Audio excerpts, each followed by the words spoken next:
Welcome to Denglisch Docs. No matter how you say it or phrase it, calling someone dumb, stupid, or dim-witted isn't really nice, polite, politically correct, or proper. But despite this fact, we all know a few people who make us want to use these words. So how do we do it without coming off as rude? Well, let's talk about how to call someone dumb in a nice way, the right way. Some words that we commonly use are airheaded, boneheaded, empty-headed, birdbrained, pea-brained, dopey, and obtuse. Instead of saying, "You're so dumb," you would say, "You're such a bonehead," or "You're so dopey." The word obtuse is also a really great word because it means that a person lacks sharpness, and it usually goes over people's heads. When something goes over someone's head, it means that information was too difficult for them to comprehend. For example, you can say, "I listened carefully, but the technical jargon went over my head." Vacuous is another great word because it suggests that someone shows a lack of thought or intelligence.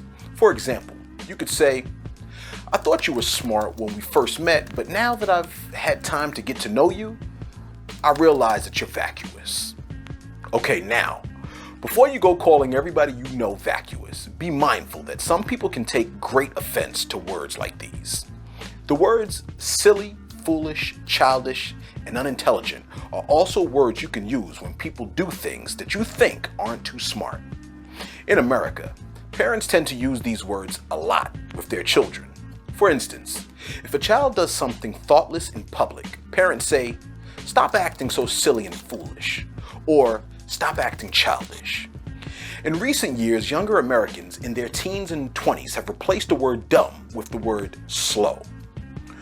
When they're with each other, they say things like, "You're so slow," or "Stop acting slow, bro." If you're an adult, you may not want to use this remark about people's smarts because it's considered to be insensitive toward people with disabilities. We also have a few ready-made expressions. When someone does or says something that shows a lack of intelligence or common sense, we say, "You're not the sharpest tool in the shed," or "You're not the brightest apple in the bunch." Some other ways to say this are, "You're not the brightest bulb on the Christmas tree," or "You're not the brightest crayon in the box." These are all sarcastic remarks that highlight the fact that someone has said or done something that wasn't too wise. Keep in mind that you don't want to make statements like these in the workplace or in business settings because they might get you fired. And your boss might think that either your elevator doesn't go all the way to the top, which is another expression we use to call someone stupid.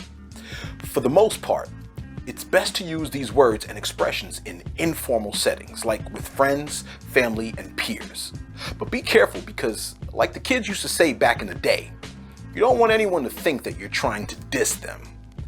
The word diss is slang for disrespect. Let's say you told someone that you were missing a few buttons on your remote control. Americans in their teens and 20s might say, "Stop trying to diss me." Some other subtle ways to allude to the fact that someone isn't the quickest bunny in the forest would be to say, "You're not that bright, are you?" Or, "You're one beer short of a six-pack." Both of these expressions suggest that they aren't using their brains to its fullest potential. Similarly, you could also say, "Wow, Bob, the light is on, but nobody's home." Just make sure that when you say something like this to your friends or family, you say it in a playful, humorous way. Let's review. It's never really nice to call someone dumb, stupid, or dim-witted, but if you have to do it, replace these three words with new words like airhead, obtuse, and vacuous. Don't be foolish or silly and call your coworkers boneheads because they might think you're trying to diss them, and your boss might think your comments are pretty unintelligent too. Try not to use the word slow, and always know that it's best to say these particular words with wit and humor with people you really know.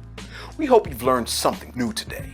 And since you're watching Denglisch Docs, we're confident that you're pretty smart and will choose and use these words and expressions wisely. Thanks for watching. We out like that, and we'll be back.